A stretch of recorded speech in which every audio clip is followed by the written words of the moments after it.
everybody always wants to blame the hair company. They're like, "Ah, it's bad hair. It was a bad batch." And it's like, hey, calm down, change a Okay. product and see if that helps.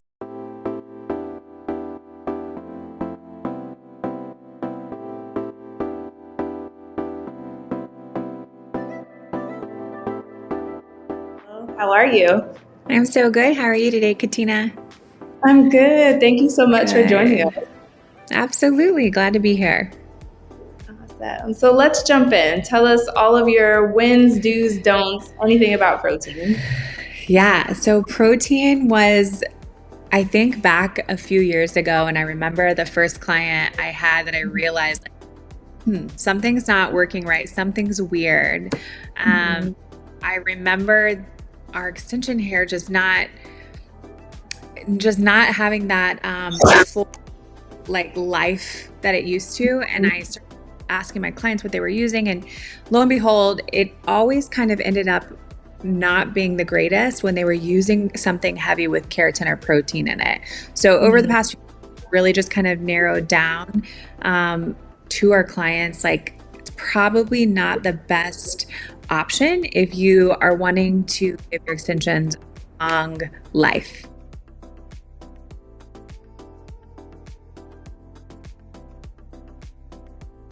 So I've seen it across the board. And I will say, before I even answer any of the other questions, this is all from personal experience in the salon, just kind of what we learned, what we've made mistakes, what we've used on ourselves. I don't want, if anybody has had a good experience, I don't want to come across like I'm knocking theirs. And I'm probably, gosh, I would love to hear about it because maybe I haven't tried a particular product or anything like that. So I want to make sure that I'm not coming across like bashing something. Again, just like total personal experience. But what we have found with people that are using protein is that it's putting too much protein in the hair. And with extension hair, there's not any moisture that's coming from the scalp, obviously, because it's not directly attached to our body anymore. So instead of trying to kind of maintain what we have, which usually leads to about 6-12 months, by using protein, you're trying to help solve a problem that may not be there. So it's kind of like you're medicating your hair when the better option would be just to get healthy.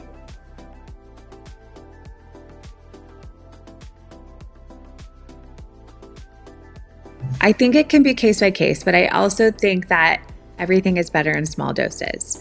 So again, personal experience, I think things like Olaplex, K18, any sort of repairing, strengthening can be really great, especially when done in salon, like a treatment.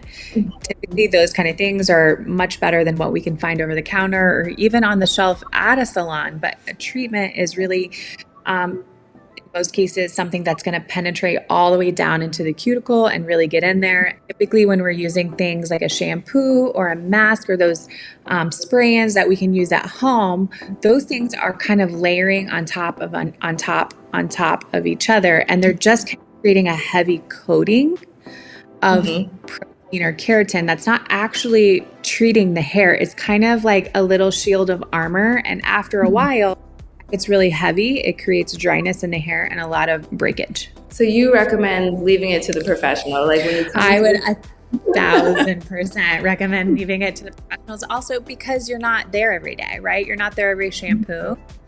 So it's a lot less of actually applying it.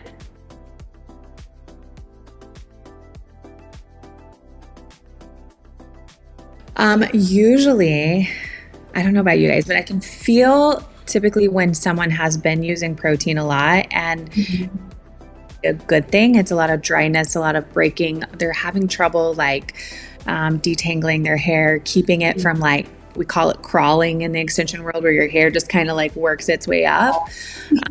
So it's easy to kind of bring that up because those aren't great benefits. Kind of approach it with like, hey, this is how you avoid these things. And usually when you're trying to make someone's life easier, they are very willing and open to hear it. So it's an easy sell. But I have noticed with clients that whenever they get a new install or whenever they're caring for extensions, you are trying to make their life easier. Right. them a lot of information. You're trying to tell them all the do's and don'ts, and like they hear a million different things. They're getting a take-home packet, they're getting a maintenance sheet. They are overwhelmed. So I try to keep it very black and white, and not to sound extreme, but I try to keep it very simple. Like we just tell them if it says repairing, strengthening, keratin, just don't. Just stay entirely. Like let us do that job when you come in, and we'll treat your hair, it, and we'll get it in top-notch condition. But those daily use strengthening, repairing, conditioning aren't going to benefit you, especially with extensions. But in my opinion, even on your natural hair, it's not going to do you good.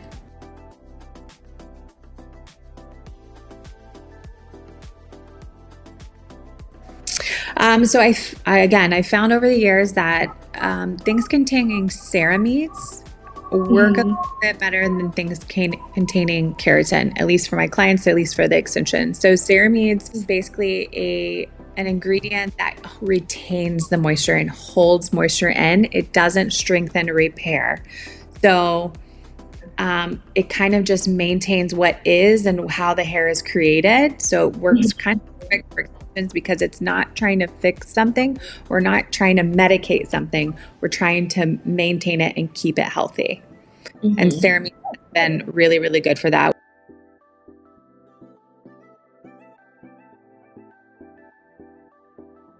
I don't know if it affects it differently, but people are more inclined to treat your hair with protein or keratin if you have dry due to damage. So obviously, more often blondes are more damaged because they took bleach to get there, and then they get hit harder with heat because the hair is already weaker. But I think that kind of is the confusion, going back to what we said earlier. Are you treating because of damage, or are you applying like a topical layer of keratin just because you do it every day?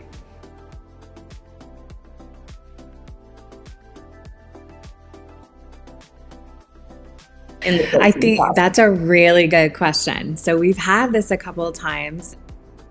I had a client that purchased new hair, has been one of my longtime clients, so she knows what the hair should feel like, but she purchased hair through an influencer of someone that suggested something on Instagram. That shampoo happened to have a lot of keratin in it. So we did a lot of CPR treatments, which is like a removal of a chemical on the hair. It definitely felt better. She definitely felt like it did, previously. Would I say that hair would then last as long as an original set? Probably not. I think kind of once you damage it, you're going to fight those tangles for so long. It is wild what it will do. And I remember going back a few years ago when I realized a certain line of shampoo and conditioner had protein in it because it didn't list it. It will literally just kind of start eating your extensions. It is the craziest thing. This girl had just set. 8 weeks later came in. I'm like, oh my gosh, what are you using on your hair? She tells me. It literally will just kind of eat it up. And by eating it up, I mean dry it out and just cause it to be so brittle, inches will just break off. So I think when you do take the time to explain this to people, obviously they want to take care of their investment. We want them to take care of their investment. We don't want them having to spend more money than need be.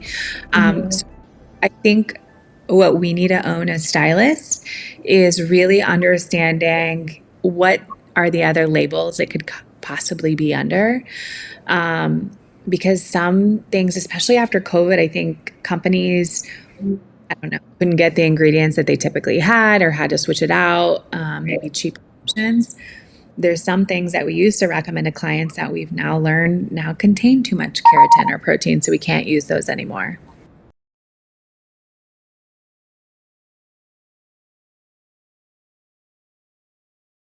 I think it's good to like switch it up every few months. I kind of alternate shampoos and conditioners and styling products myself because I just think it's good to like keep it guessing, keep your hair like from getting too stale, if you will. Yeah.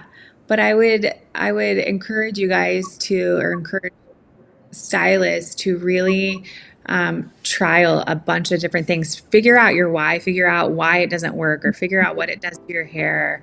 It's wild. You will be able to train yourself. I can 1,000% tell when certain products are used on people's hair, and I'll ask them, and I won't you have to make sure you're not like coming at your client. But I will say, your hair feels like this. I totally understand why you use it. It detangles so well. If you love it, I want you to limit it to the top of your head where your natural hair. You can't if you're a little addicted, it's okay. Just use it on your natural. But here's what we would suggest for the extensions. And then try them both, see what you think, see what you love, and see how much longer they last.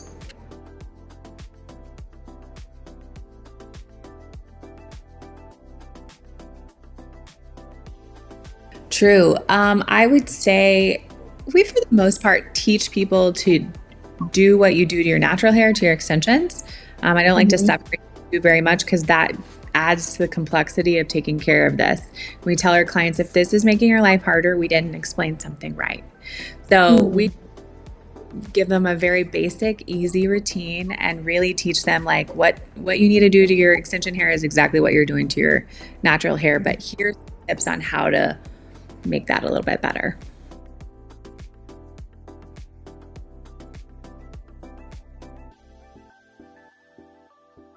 Yeah. So about a week after they come in for their initial install, we will send out a text, reach back out, check in on them, actually get booked for their next appointment then. If they have any questions, any issues, any struggles, we invite them back in. And this is a really great opportunity if you guys are hiring assistants at the time, or you're kind of trying to work like your babies up to a stylist position. This is a great opportunity for them to just do a great shampoo, condition, get a second set of pictures with a different style, and really kind of bring them into getting to know the client. But it's a really good opportunity for someone that is super scared, super overwhelmed. They don't know what they're doing. They don't know how to wash it. The nerves have kind of fallen off a little because it's been like a week or two, but they still have questions and they've had time to process, and they kind of can get their hands in there. Because it's like you're going from your natural being like 14 inches and now you have 22. All this hair. Yeah. And that can be overwhelming. And so we really try to be patient with them and let them like feel what it feels like wet. And maybe like the assistant will dry half and then they can dry the other half, and same with curling and styling. We forget, because we're in this every day, that this is new to people. And it can be overwhelming. And so to have that patience, and I'm really big into the expectation. So I like to, hey, you're going to feel this today. You're going to feel better in 10 days. You're going to think you should go shorter today, but come back at me in a week. Totally fine. Take a few more inches off.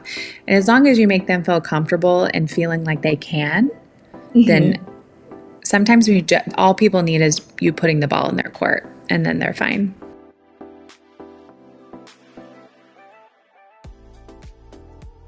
Yeah, absolutely. It's wild. It takes some people a while to figure it all out and not be overwhelmed. So we absolutely offer that to them. In fact, we are in the midst of like filming just little short videos on the how-tos of reminders of like, this is how you care for it. I have a couple of clients that, are like losing ins or whatever, and they've been clients for years. And we have of like, hey, are you doing this, or this? And like, oh my gosh, I'm combing my wet, non-detangled hair right as soon as I get out of the shower and take a bath towel off of my head. I'm like, well, there you go, girl. Don't do that.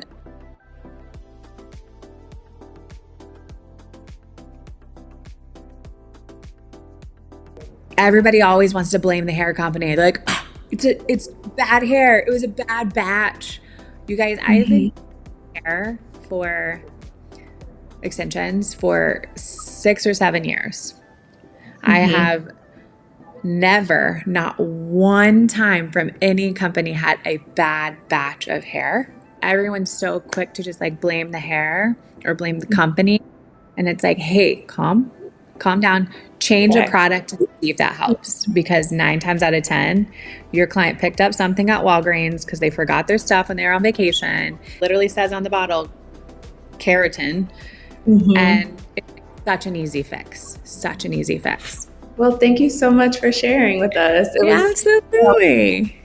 Thank you for having me on. So good to see you again.